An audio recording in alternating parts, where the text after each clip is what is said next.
대한의사협회가 오는 18일 집단 휴진에 들어갑니다.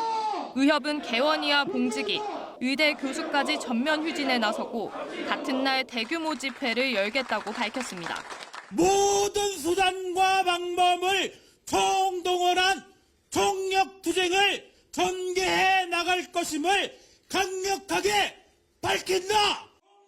의협은 전회원 대상으로 한 집단행동 찬반 투표에서 응답자의 70%가 넘는 5만여 명이 동참 의사를 밝혔다고 강조했습니다. 집단 휴진 카드와 함께 제시된 요구사항은 내년도 의대 증원 원점 재검토입니다. 의협은 의대 증원 절차가 중단되면 집단 행동을 할 이유가 없다며 집단 휴진 실행은 정부의 대응에 달려 있다고 주장했습니다. 오늘이라도 정부가 입장 변화를 보이면 걱정하시는 대규모 진료 휴진 사태는 일어나지 않을 것입니다. 의협보다 하루 먼저 휴진에 들어가는 서울 의대 교수들은 전공의 보호를 위해 불가피한 결정이었다고 호소했습니다. 최근 정부가 전공의 대상 행정명령을 철회했지만 처벌 가능성은 남아있다며 행정명령과 처분을 모두 취소해달라고 촉구했습니다. 오는 17일 서울대병원에 이어 18일에 동네병의원까지 휴진이 현실화되면 의료 현장 혼란은 불가피한 상황. 다만 2020년 의료계 집단 휴진 당시 개원의 참여율이 10% 안팎에 그친 만큼 여파가 크지 않을 거란 관측도 나옵니다. KBS 뉴스 정혜주입니다. 서울대 의대 교수들의 휴진 결의에 이은 대한의사협회의 집단 휴진 방침에 한덕수 국무총리는 먼저 깊은 유감의 뜻을 나타냈습니다. 사회적 신뢰가 몇몇 분들의 강경한 주장으로 한순간에 무너져서는 안 됩니다. 의사들 중에서도 침묵하는 다수는 불법 집단 행동에 동의하지 않으실 줄로 압니다. 한 총리는 그러면서 집단 행동 중인 전공의들이 복귀할 경우 어떠한 불이익도 없을 것이라고 거듭 강조했습니다. 또 전공의 근무 시간 등 수련 환경 개선 방안을 내년 상반기까지 마련하고 수가 체계를 전면 개편해 필수 의료에 대한 보상을 늘리겠다면서 이를 위해 향후 5년간 10조 원의 건강보험 재정을 투입하겠다고 밝혔습니다. 이런 가운데 서울대 교수회도 의대 교수들에게 현장에서 의료개혁에 매진하자며 집단 휴진 방침을 재고해달라고 호소했습니다.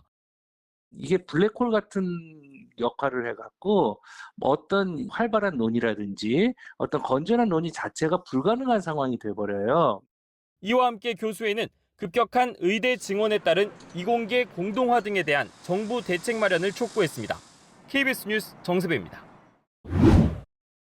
대한의사협회 휴진 예고에 환자단체는 비판의 목소리를 내며 휴진 철회를 촉구했습니다. 한국중증질환연합회는 오늘 성명을 내고 의협의 집단 휴진은 국민 건강을 내팽개친 극단적 이기주의 행태라고 지적했습니다. 또 정부를 향해서는 집단 이기주의에 굴복해서는 안 된다며 불법 휴진에 들어가는 의사들에 대한 행정 조치 등을 요구했습니다. 정부가 오는 18일 집단 휴진 계획을 밝힌 의사단체에 행정명령으로 대응하기로 했습니다. 정부는 중앙재난안전대책본부 논의를 거쳐 개원의에 대한 진료명령과 휴진신고명령을 발령하기로 했다고 밝혔습니다. 중대본 논의 결과에 따라 각 시도는 관할 의료기관에 오는 18일에 진료를 실시하라는 명령을 내리게 됩니다. 그럼에도 휴진하려는 의료기관은 13일까지 사전 신고를 해야 합니다. 정부는 집단 휴진을 선언한 대한의사협회를 대상으로는 공정거래법 위반 여부 등을 검토하겠다고 설명했습니다. 의료계 전체의 집단 진료 거부는 국민과 환자의 생명을 위협하는 절대 용납될 수 없는 행동입니다. 엄연한 불법적인 행위로서 정부는 집단 휴진이 의사로서 윤리적, 직업적 책무를 저버리는 것이라고 비판했습니다. 그러면서도 대규모 휴진이 현실화되지 않도록 설득과 소통을 지속하겠다고 덧붙였습니다. 의료계 입장은 강경합니다. 의협은 내년도 의대 증원 원점 재검토를 요구하며 집단 휴진 실행은 정부의 입장 변화에 달려 있다고 밝혔습니다. 의협보다 하루 먼저 휴진하는 서울 의대 교수들은 전공의에 대한 행정명령 등을 전면 취소해야 한다고 촉구했습니다. 휴진 예고가 잇따르는 가운데 2020년 의료계 집단 휴진 당시 개원의 참여율이 10% 미만에 그쳐 여파가 크지 않을 거란 관측도 나옵니다. KBS 뉴스 정혜주입니다.